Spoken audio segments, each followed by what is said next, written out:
नस्ली कुत्ता पाल लें लेकिन बेनस्ले इंसान से कभी ताल्लुक ना बनाएं।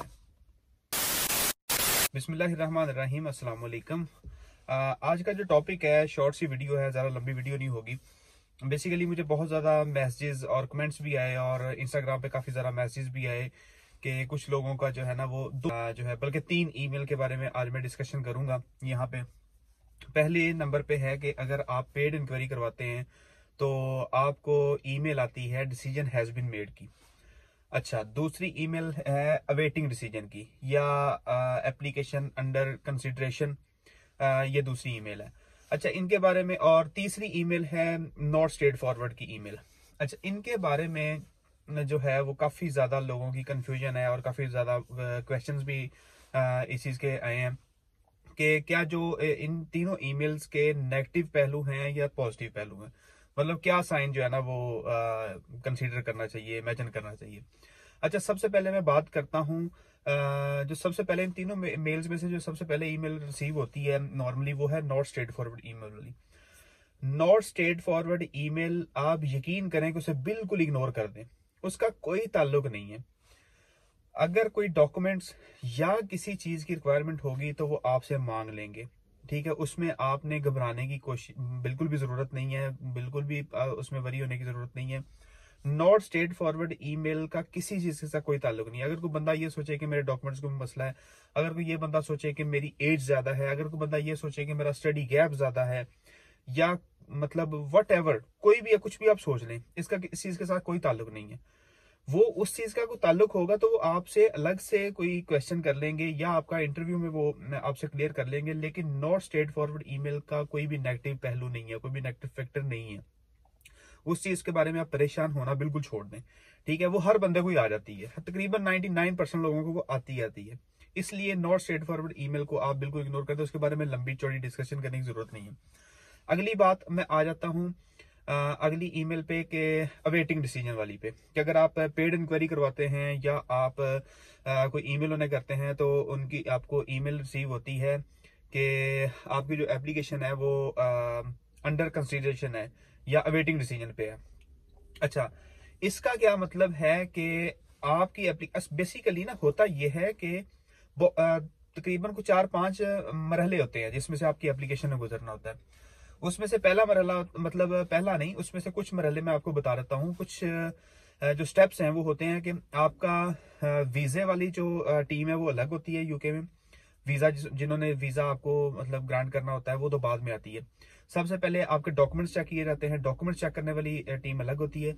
फाइनेंस वाली टीम जो है वो अलग होती है, वो आपकी जो स्टेटमेंट है वो उसको चेक करना, वेरीफाई करना, वो टीम अलग होती है। आपकी एजुकेशनल अगर कोई डॉक्यूमेंट्स वेरीफाई करना है तो वो खैर एजुकेशनल डॉक्यूमेंट्स वगैरह वेरीफाई नहीं होते, मेरा सिर्फ बताने का मकसद ये है कि वो टीम अलग अलग होती है।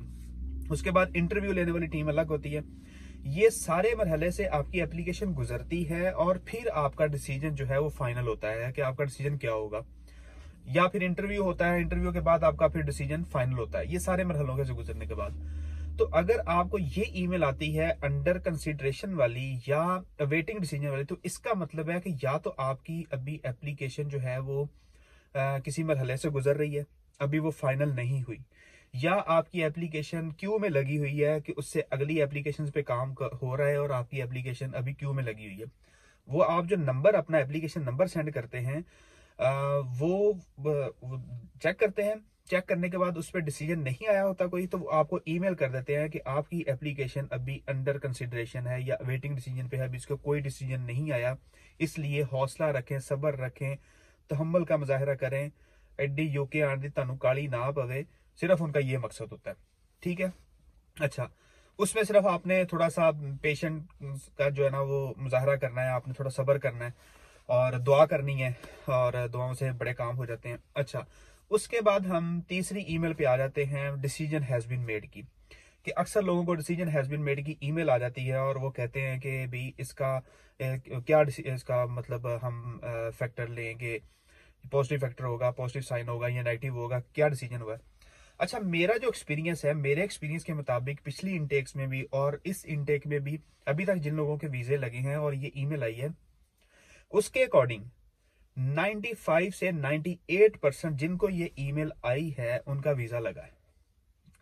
मतलब इतनी होप है। मतलब मैंने इतनी यकीन के साथ इसलिए कहा है कि मैंने जितने लोगों का अभी तक वीजे लगे और उनको ये ईमेल आई है, उनको ये ईमेल आई, जो मैंने 5% या 3% छोड़ा है, उसमें से 1-2 केस ऐसे मेरे सामने आए हैं कि जिनका डिपेंडेंट को ये ईमेल आई थी और उसका वीजा रिजेक्ट हो गया था।